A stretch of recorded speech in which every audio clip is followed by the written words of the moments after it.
Episode 3 Sabito and Makomo. So finally Tanjiro ಅಲ್ಲಿ reach ಆಗಿದ ತಕ್ಷಣವೇ ಸಕೋಂಜಿ ತಾಂಜಿರೋಗೆ ಡೀಮನ್ ಸ್ಲೇಯರ್ ಕಾರ್ಪ್ ಎಂಟ್ರೆನ್ಸ್ ಎಕ್ಸಾಮ್ಗೆ ಟ್ರೈನಿಂಗ್ ಕೊಡೋಕ್ಕೆ ಸ್ಟಾರ್ಟ್ ಮಾಡ್ತಾನೆ. ಸೊ ಡೀಮನ್ ಸ್ಲೇಯರ್ ಕಾರ್ಪ್ ಅಂದರೆ ಇದೊಂದು ಅಕಾಡೆಮಿ ಆಗಿರುತ್ತೆ. ಸೊ ಅಲ್ಲಿ ಎಲ್ಲ ಡೀಮನ್ ಸ್ಲೇಯರ್ಸ್ದು ಮೇನ್ ಜಾಬ್ ಬಂದು ಡೀಮನ್ಸ್ನ ಸಾಯಿಸಿ ಹ್ಯೂಮ್ಯಾನಿಟಿನ ಪ್ರೊಟೆಕ್ಟ್ ಮಾಡಿರೋದಾಗಿರುತ್ತೆ. ಸೊ ಈ ಥರನೇ ಎಷ್ಟೊಂದು ದಿವಸ ಆಗೋಗ್ಬಿಡುತ್ತೆ. ತಾಂಜಿರೋ ಟ್ರೈನಿಂಗಲ್ಲಿ ತುಂಬಾ ಹಾರ್ಡ್ ವರ್ಕ್ ಮಾಡ್ತಾ ಇರ್ತಾನೆ. ಸೊ ಆ ಟ್ರೈನಿಂಗಲ್ಲಿ mainly movement training, sword training, breathing technique, fighting form include ಆಗಿರುತ್ತೆ. ಸೊ ತಾಂಜಿರೋ ಪ್ರತಿ ದಿವಸ ಟ್ರೈನಿಂಗ್ ಆದಮೇಲೆ ನೆಜುಕೋಗೋಸ್ಕರ ಒಂದು ಡೈರಿಯಲ್ಲಿ ಜರ್ನಲ್ನ ಮೇಂಟೈನ್ ಮಾಡ್ತಾ ಇರ್ತಾನೆ. ಯಾಕಂದರೆ ಎಪಿಸೋಡ್ 2 ಯಾವಾಗ ನೆಜುಕೋ ಮತ್ತು ಡೀಮನ್ ಮಧ್ಯೆ ಫೈಟ್ ನಡೀತು ಆವತ್ತಿಂದ ಇವತ್ತವರೆಗೂ ಅವಳು ಮಲ್ಗೇ ಇರ್ತಾಳೆ. ಅದು ಅಲ್ಲದೆ ತಾಂಜಿರೋಗೂ ಗೊತ್ತಿರಲ್ಲ ಅವಳು ನಿದ್ದೆಯಿಂದ ಎದ್ದೊಳ್ತಾಳ ಇಲ್ವಾ ಅಂತ. ಸೊ ಈ ಥರನೇ ನೋಡ್ತಿರೋವಾಗ 1 year ಆಗಿಬಿಡುತ್ತೆ. ನೆಜುಕೋ ಇನ್ನೂ ನಿದ್ದೆಯಿಂದ ಎದ್ದಿರಲ್ಲ.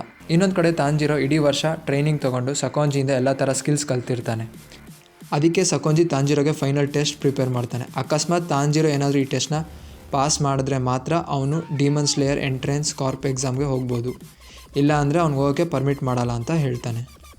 ಸೊ ಸಕೋಂಜಿ ತಾಂಜಿರೋಗೆ ಹೇಳ್ತಾನೆ ಫೈನಲ್ ಟೆಸ್ಟ್ನಲ್ಲಿ ಅವ್ನ ಮುಂದೆ ಇರೋಂಥ ಒಂದು ದೊಡ್ಡ ಬೌಲ್ಡರ್ನ ಅವ್ನು ಸ್ವಾಡ್ ಯೂಸ್ ಮಾಡಿ 2 pieces ಆಗಿ ಸ್ಪ್ಲಿಟ್ ಮಾಡಬೇಕಾಗಿರುತ್ತೆ. ಅದು ಅಲ್ಲದೆ ಈ ಟಾಸ್ಕ್ನ ಕಂಪ್ಲೀಟ್ ಮಾಡೋಕ್ಕೆ ತಾಂಜಿರೋಗೆ ಯಾವುದೇ ಥರ ಟೈಮ್ ರಿಸ್ಟ್ರಿಕ್ಷನ್ಸ್ ಇಲ್ಲ ಅಂತ ಹೇಳ್ಬಿಟ್ಟು ಹೊರಟೋಗ್ತಾನೆ. ಸೊ ತಾಂಜಿರೋ ಆ ಬೌಲ್ಡರ್ನ ಕಟ್ ಮಾಡೋಕ್ಕೆ ತುಂಬಾ ಟ್ರೈ ಮಾಡ್ತಾನೆ, ಆದರೂ ಅವ್ನ ಕೈಯಲ್ಲಿ ಆಗ್ತಾ ಇರಲ್ಲ. ಅವಾಗ ಅನ್ಕೊತಾನೆ ನನ್ನ ಸ್ಕಿಲ್ಸ್ ಇನ್ನೂ ಅಷ್ಟೊಂದು ಇಂಪ್ರೂವ್ ಆಗಿಲ್ಲ ಅಂತ. ಸೊ ಅವ್ನ ಸ್ಕಿಲ್ಸ್ನ ಇಂಪ್ರೂವ್ ಮಾಡೋಕ್ಕೆ ಸೋಲೋ ಟ್ರೈನಿಂಗ್ ಸ್ಟಾರ್ಟ್ ಮಾಡ್ತಾನೆ. ಸೊ ತಾಂಜಿರೋ ಸಕೋಂಜಿ ಹೇಳ್ಕೊಟ್ಟಿರೋಂಥ ಎಲ್ಲ ಟ್ರೈನಿಂಗ್ನ ಪ್ರಾಕ್ಟೀಸ್ ಮಾಡೋಕ್ಕೆ 6 months ತೊಗೊತಾನೆ. ಆದರೂ ಎಷ್ಟೆಲ್ಲ ಟ್ರೈನಿಂಗ್ ತೊಗೊಂಡ್ರು ಅವ್ನ ಕೈಯಲ್ಲಿ ಆ ಬೌಲ್ಡರ್ನ ಕಟ್ ಮಾಡೋಕ್ಕೆ ಆಗ್ತಾ ಇರಲ್ಲ.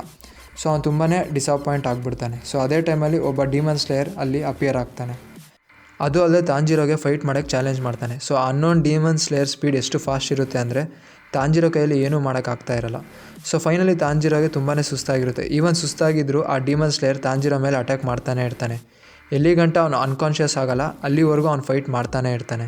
ಸೊ ಆ ಡೀಮನ್ ಸ್ಲೇಯರ್ ಹೆಸರು ಬಂದು ಸಾಬಿತೋ ಆಗಿರುತ್ತೆ. ಸೊ ಅವನು ಮಕಾಮೊ ಅನ್ನೋ ಇನ್ನೊಬ್ಳು ಡೀಮನ್ ಸ್ಲೇಯರ್ ಹತ್ರ ತಾಂಜಿರೋನ ಬಿಟ್ಬಿಟ್ಟು ಹೊರಟೋಗ್ತಾನೆ. ಸೊ ಸ್ವಲ್ಪ ಹೊತ್ತು ನೈಟ್ ಆದಮೇಲೆ ತಾಂಜಿರೋ ನಿಧಾನವಾಗಿ ಕಣ್ ತೆಗೆದು ನೋಡಿದಾಗ ಅವನಿಗೆ ಮಕಾಮೊ ಅನ್ನೋ ಒಬ್ಬಳು ಡೀಮನ್ ಸ್ಲೇಯರ್ ಕಾಣಿಸ್ತಾಳೆ. ಸೊ ಮಕಾಮೊ ತಾಂಜಿರೋಗೆ ಹೇಳ್ತಾಳೆ ನಾನು ನಿಮಗೆ ಫೈಟಿಂಗಲ್ಲಿ ಯಾವ ಥರ ಸ್ಕಿಲ್ಸ್ ಯೂಸ್ ಮಾಡಬೇಕು ಅನ್ನೋದನ್ನ ಹೇಳ್ಕೊಡ್ತೀನಿ, ಅದು ಅಲ್ಲದೆ ನೀನೆಲ್ಲ ಮಿಸ್ಟೇಕ್ಸ್ನ ರೆಕ್ಟಿಫೈ ಮಾಡ್ತೀನಿ ಅಂತ ಹೇಳ್ತಾಳೆ. ಫಸ್ಟ್ ಆಫ್ ಆಲ್ ಮಕಾಮೊ ತಾಂಜಿರೋಗೆ ಟೋಟಲ್ ಕಾನ್ಸಂಟ್ರೇಷನ್ ಬ್ರೀತಿಂಗ್ ಹೇಳ್ಕೊಡ್ತಾಳೆ. ಸೊ ಅದರಿಂದ ಹ್ಯೂಮನ್ಸ್ ಅವ್ರ ಸ್ಟ್ರೆಂತ್ನ ಇನ್ಕ್ರೀಸ್ ಮಾಡಿಕೊಂಡು ಡೀಮನ್ ಜೊತೆ ಫೈಟ್ ಮಾಡ್ಬೋದು. ಸೊ ಫೈನಲಿ 6 months ತುಂಬಾ ಹಾರ್ಡ್ ವರ್ಕ್ ಮಾಡಿದ್ಮೇಲೆ ವಾಪಸ್ ಮತ್ತೆ ತಾಂಜಿರೋ ಸಾಬಿತೋ ಜೊತೆಗೆ ಫೈಟ್ ಮಾಡೋಕ್ಕೆ ರೆಡಿ ಆಗ್ತಾನೆ. ಸೊ ಇಬ್ಬರು at A same time attack ಮಾಡೋಕ್ಕೆ ಮುಂದೆ ಬರ್ತಾರೆ. ಬಟ್ ತಾಂಜಿರೋ ಫಸ್ಟ್ ಅಟ್ಯಾಕ್ ಮಾಡಿ ಸಾಬಿತೋ ಮಾಸ್ಕ್ನ ಕಟ್ ಮಾಡಿ ಫೈಟಲ್ಲಿ ವಿನ್ ಆಗ್ತಾನೆ. ಸೊ ಅವ್ನು ಕಾನ್ಸಂಟ್ರೇಷನ್ ಮಾಡಿ ನೋಡಿದಾಗ ಗೊತ್ತಾಗುತ್ತೆ ಅವ್ನು ಸಾಬಿತೋ ಮಾಸ್ಕ್ ಅಲ್ಲ ಬಟ್ ಅಲ್ಲಿರೋ ಅಂಥ ಬೌಲ್ಡರ್ನ 2 pieces ಆಗಿ ಕಟ್ ಮಾಡಿರ್ತಾನೆ. ಸೊ ಅದೇ ಟೈಮಲ್ಲಿ ಸಾಬಿತೋ ಮತ್ತು ಮಕಾಮೊ ಇಬ್ಬರು ಡೀಮನ್ ಸ್ಲೇಯರ್ಸ್ ಡಿಸಪಿಯರ್ ಆಗ್ತಾರೆ. ಸೊ ಅಲ್ಲಿಗೆ ಎಪಿಸೋಡ್ 3 ಎಂಡ್ ಆಗುತ್ತೆ. Episode 4 final selection. ಸೊ ಅವರಿಬ್ಬರು ಡಿಸಪಿಯರ್ ಆದಮೇಲೆ ಸಕೋಂಜಿ ಆ ಬೌಲ್ಡರ್ನ ಕಟ್ ಮಾಡಿರೋದನ್ನ ನೋಡ್ತಾನೆ. ಸೊ ಅದು ನೋಡಿದ ತಕ್ಷಣ ಸಕೋಂಜಿ ತಾಂಜಿರೋ ಮಾಡಿರೋಂಥ ವರ್ಕ್ಗೆ ಅಪ್ರಿಷಿಯೇಟ್ ಮಾಡ್ತಾನೆ. ಆದರೆ ಸಕೋಂಜಿಗೆ ತಾಂಜಿರೋನ ಡೀಮನ್ ಸ್ಲೇಯರ್ ಕಾರ್ಪ್ ಎಂಟ್ರೆನ್ಸ್ ಎಕ್ಸಾಮ್ಗೆ ಕಳ್ಸೋಕ್ಕೆ ಇಷ್ಟ ಇರಲ್ಲ, ಯಾಕಂದರೆ ಅಲ್ಲಿ ಅವನ ಲೈಫ್ಗೆ ತುಂಬಾ ಡೇಂಜರ್ ಇರುತ್ತೆ. ಸೊ ಅದೊಂದು ರೀಸನಿಂದ ಸಕೋಂಜಿ ತಾಂಜಿರೋಗೆ ಇಷ್ಟೊಂದು ಡಿಫಿಕಲ್ಟ್ ಟಾಸ್ಕ್ ಕೊಟ್ಟಿರ್ತಾನೆ.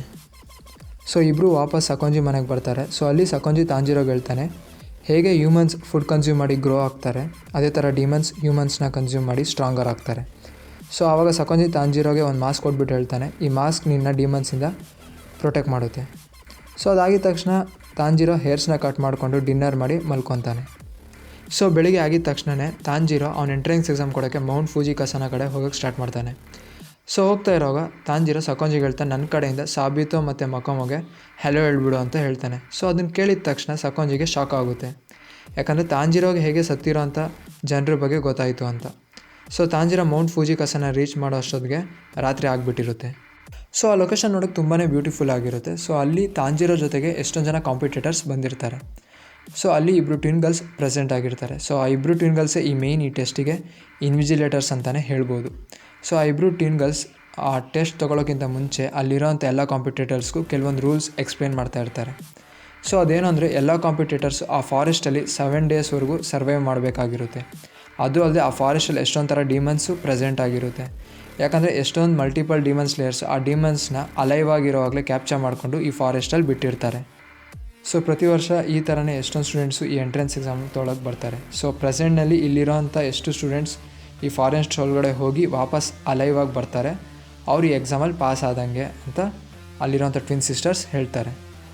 ಸೊ ಸ್ವಲ್ಪ ಹೊತ್ತಾದಮೇಲೆ ಎಕ್ಸಾಮ್ ಸ್ಟಾರ್ಟ್ ಆಗುತ್ತೆ. ಸೊ ಎಕ್ಸಾಮ್ ಶುರು ಆಗಿದ ತಕ್ಷಣ ತಾಂಜಿರೋ ಯೋಚನೆ ಮಾಡ್ತಾನೆ, ನಾನು ಈ ಎಕ್ಸಾಮ್ನ ಫುಲ್ ಸೇಫ್ ಸೈಡಲ್ಲಿ ಆಡಬೇಕು ಅಂತ ಅಂದ್ಕೊಂಡು ಓಡ್ತಾ ಇರ್ತಾನೆ. ಅದೇ ಟೈಮಲ್ಲಿ ಇಬ್ಬರು ಡಿಮನ್ಸ್ ಅವನ ಮೇಲೆ ಅಟ್ಯಾಕ್ ಮಾಡ್ತಾರೆ. ಸೊ ತಾಂಜಿರೋ ಕಾಮಾಗಿ ಇದ್ಕೊಂಡು total concentration, water breathing, fourth form, striking ಟೈಡ್ನ ಯೂಸ್ ಮಾಡಿ ಅವರಿಬ್ಬರನ್ನ ಆರಾಮಾಗಿ ಸೋಲಿಸ್ತಾನೆ. ಸೊ ಅದಾಗಿದ ತಕ್ಷಣ ಇನ್ನೊಂದು ಚೂರು ಮುಂದೆ ಹೋಗ್ತಿರೋವಾಗ ತಾಂಜಿರೋ ಒಂದು ಆಫುಲ್ ಸ್ಮೆಲ್ನ ಸೆನ್ಸ್ ಮಾಡ್ತಾನೆ. ಅದಕ್ಕೆ ತಾಂಜಿರೋ ಒಂದು ಮರದಿಂದ ಬಚ್ಚಿಕೊಂಡು ನೋಡ್ತಾ ಇರೋ ಗೊತ್ತಾಗುತ್ತೆ ಅಲ್ಲಿ ಒಬ್ಬ ಹುಡುಗ ಓಡ್ತಾ ಇದ್ದಾನೆ ಅಂತ. ಯಾಕಂದರೆ ಅವನ ಹಿಂದೆ ಒಂದು ಅಬ್ನಾರ್ಮಲ್ ಆಗಿರೋಂಥ ಡಿಮನ್ ಅಟ್ಟಾಡ್ಸ್ಕೊಂಡು ಬರ್ತಾ ಇರುತ್ತೆ. ಸೊ ಆ ಡಿಮನ್ ಆ ಹುಡುಗನ ಮೇಲೆ ಅಟ್ಯಾಕ್ ಮಾಡಿ ಅವ್ನು ಇನ್ನೇನು ತಿನ್ನೋಕೆ ಹೋಗ್ತಾ ಇರುತ್ತೆ. ಸೊ ಅದನ್ನು ನೋಡಿದ ತಕ್ಷಣ Tanjiro water breathing second form, water ವೀಲ್ನ ಯೂಸ್ ಮಾಡಿ ಆ ಡಿಮನ್ ಆರ್ಮ್ಸ್ನ ಕಟ್ ಮಾಡಿಬಿಡ್ತಾನೆ. ಸೊ ಆವಾಗ ಆ ಡಿಮನ್ ಹೇಳ್ತಾನೆ, ನಾನು 47 ಇಯರ್ಸಿಂದ ಈ ಫಾರೆಸ್ಟಲ್ಲಿ ಟ್ರ್ಯಾಪ್ ಆಗಿದ್ದೀನಿ. ಅದು ಅಲ್ಲದೆ ನನ್ನ ಟ್ರ್ಯಾಪ್ ಮಾಡಿದ್ದು ಬೇರೆ ಯಾರೋ ಅಲ್ಲ, ನಿಮಗೆ ಟ್ರೈನಿಂಗ್ ಕೊಟ್ಟಿರೋಂಥ ಮಾಸ್ಟರ್ ಸಕೋಂಜಿ ಒರಕೋದಾಗಿ. ಸೊ ಆವಾಗಿಂದ ನಾನು ಆಲ್ಮೋಸ್ಟ್ 50 ಹ್ಯೂಮನ್ಸ್ನ ಹಂಟ್ ಮಾಡಿದ್ದೀನಿ. ಸೊ ಅದರಲ್ಲಿ 30 ಮೆಂಬರ್ಸ್ ಬಂದು ಸಕೋಂಜಿ ಡಿಸೆಪಲ್ಸೇ ಆಗಿದ್ದರು, ಇನ್ಕ್ಲೂಡಿಂಗ್ ಸಬಿತೋ ಮತ್ತು ಮಕೋಮೋ. ಸೊ ಅದಕ್ಕೆ ಸಕೋಂಜಿಗೆ ತಾಂಜಿರೋನ demon slayer corp entrance exam ಕಳ್ಸೋಕ್ಕೆ ಇಷ್ಟ ಇರಲ್ಲ. ಯಾಕಂದರೆ ಆ ಡಿಮನ್ ಸಕೋಂಜಿ ಸ್ಟೂಡೆಂಟ್ಸ್ ಅವ್ರು ಹಾಕೊಂಡಿರೋ ಮಾಸ್ಕಿಂದನೇ ಪ್ರತಿಯೊಬ್ಬರನ್ನು ರೆಕಗ್ನೈಸ್ ಮಾಡ್ತಾ ಇರ್ತಾನೆ. ಸೊ ಆ ಡಿಮನ್ ತಾಂಜಿರೋ ಹತ್ರ ಇರೋವಂಥ ಮಾಸ್ಕ್ ನೋಡಿದ ತಕ್ಷಣ ಗೊತ್ತಾಗುತ್ತೆ ಇವನು ಕೂಡ ಸಕೋಂಜಿ ಸ್ಟೂಡೆಂಟೇ ಅಂತ. ಸೊ ಯಾವಾಗ ತಾಂಜಿರೋ ಗೊತ್ತಾಗುತ್ತೆ ಸಬಿತೋ ಮತ್ತು ಮಕೋಮನ ಸಾಯಿಸಿ ಇದೇ ಡಿಮನ್ ಅಂತ, ಅವನಿಗೆ ತುಂಬಾ ಕೋಪ ಬರುತ್ತೆ. ಸೊ ಅದಕ್ಕೆ ಅವನು ಆ ಡಿಮನ್ ಮೇಲೆ ಅಟ್ಯಾಕ್ ಮಾಡ್ತಾನೆ. ಬಟ್ ಆ ಡಿಮನ್ ಕೌಂಟರ್ ಅಟ್ಯಾಕ್ ಮಾಡಿದ ತಕ್ಷಣ ನೆಲದ ಮೇಲೆ ಬಿದ್ದೋಗಿ ಆಲ್ಮೋಸ್ಟ್ ಅನ್ಕಾನ್ಷಿಯಸ್ ಆಗಿಬಿಡ್ತಾನೆ. ಮತ್ತೆ ತಾಂಜಿರೋ ಸಡನ್ನಾಗಿ ಎದ್ದು ಆ ಡಿಮನ್ ಮೇಲೆ ಮಲ್ಟಿಪಲ್ ಅಟ್ಯಾಕ್ ಮಾಡಿ ಆ ಡಿಮನ್ ಆರ್ಮ್ಸ್ನ ಕಟ್ ಮಾಡ್ತಾ ಇರ್ತಾನೆ. ಬಟ್ ಇದರಿಂದ ಏನೂ ಯೂಸ್ ಇರಲ್ಲ, ಯಾಕಂದರೆ ಆ ಡಿಮನ್ ಆರ್ಮ್ಸ್ ಮತ್ತೆ ಫಾಸ್ಟಾಗಿ ರೀಜನ್ರೇಟ್ ಆಗ್ತಾ ಇರುತ್ತೆ. ಸೊ ಅದಕ್ಕೆ ಆ ಡಿಮನ್ ತಾಂಜಿರೋ ಮೇಲೆ ಫೈನಲ್ ಅಟ್ಯಾಕ್ ಮಾಡ್ತಾನೆ. ಬಟ್ ತಾಂಜಿರೋ ಅವ್ನು ಅಟ್ಯಾಕ್ ಮಾಡೋಕ್ಕಿಂತ ಮುಂಚೆನೇ ಡಾರ್ಚ್ ಮಾಡಿ ಅವನ ಹತ್ರ ಬಂದು water breathing first form, water surface ಸ್ಲ್ಯಾಶ್ನ ಯೂಸ್ ಮಾಡಿ ಆ ಡಿಮನ್ ಹೆಡ್ನ ಚಾಪ್ ಆಫ್ ಮಾಡ್ತಾನೆ. ಸೊ ಅಲ್ಲಿಗೆ ಆ ಡಿಮನ್ ಸಾಯ್ತಾನ ಇಲ್ವಾ ಅನ್ನೋದನ್ನ ನಾವು ನೆಕ್ಸ್ಟ್ ವೀಡಿಯೋದಲ್ಲಿ ನೋಡೋಣ.